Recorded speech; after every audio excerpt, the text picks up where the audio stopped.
এইটা কমেন্ট করেছে, দেখো আইডির নাম আমি মারা গেছি, সব কিন্তু একই রকম কমেন্ট, যে স্ত্রীর আচরণগুলো গোপন রাখবে কি করে? গোপন রাখবে তো মা বোনের খারাপ আচরণগুলো, কারণ বউ তো পরের বাড়ির মেয়ে। হ্যাঁ, আমি দেখেছি অনেক অনেক পুরুষ মানুষ আছে যারা তোমার বাইরে বন্ধুদের কাছ থেকে সবকিছু শেয়ার করে ফেলে, যে আমার স্ত্রী এইরকম, আমার স্ত্রী এইরকম। খবরদার ওইসব কথাগুলো কখনো বলো না। কারণ একটা কথা মনে রাখবে, সে তোমার বউ, তোমার সম্মানটাই কিন্তু বাইরে নষ্ট হচ্ছে।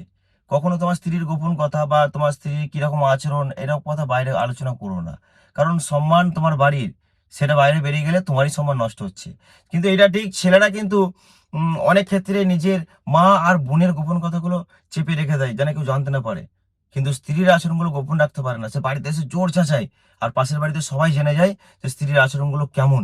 তাই স্ত্রীর আচরণগুলো গোপন রাখতে শিখুন মা বোনের মতো। কারণ মা আর বোন হচ্ছে যেমন ঘরের মেয়ে, স্ত্রী কিন্তু তোমার জন্য ওই অন্য বাড়ি থেকে এলেও কিন্তু সে তো কিন্তু তোমার ঘরেরই মেয়ে। আর আসল পরিবার হচ্ছে স্ত্রী, এটা কিন্তু মাথায় রাখবে।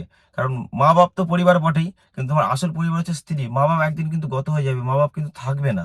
মা বাপ যখন পৃথিবী ছেড়ে চলে যাবে, তখন ওই মেয়েটাই, যে তোমার স্ত্রী, সারা জীবন তোমার বাসায় পড়ে থাকবে আর তোমার সেবা করবে, আর কেউ করবে না। তাই প্রত্যেকটা পুরুষকে বলবো, অন্তত বইয়ের গোপন কথা বাইরে আলোচনা করো না।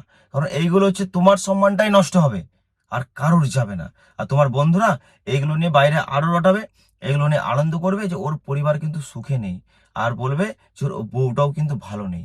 কারণ আজকে তোমার বউ উঁচু গলায় কথা বলছে, হয়তো তোমার মুখের উপর কথা বলছে, হয়তো খারাপ আছে, কিন্তু কালকে তোমার বউ ভালো হবে না এমনটা তো মানে নেই। ভালো হতেই পারে, কিন্তু তখন যখন ভালো হবে তখন কিন্তু তোমাকে ওই খারাপ কথাগুলো শুনতে হবে, লোকে বলবে। তাই নিজের বইয়ের গোপন কথা, নিজের বইয়ের খারাপ আচরণ যেমনই হোক না কেন, মা আর বোনের যেমন লুকাও, ওই রকমই লুকিয়ে রাখো। আর একটা কথা, নারীর চরিত্র বেজায় জটিল, মানে নারীর চরিত্র কখনো বোঝা যায় না। আজ খারাপ তো কালকে ভালো হতেই পারে। তাই কখনো কাউকে খারাপ ভাবে বলো না যে আমার স্ত্রী এই করে ওই করে, কারণ সেটা রটে যাবে, তোমারই সম্মান যাবে।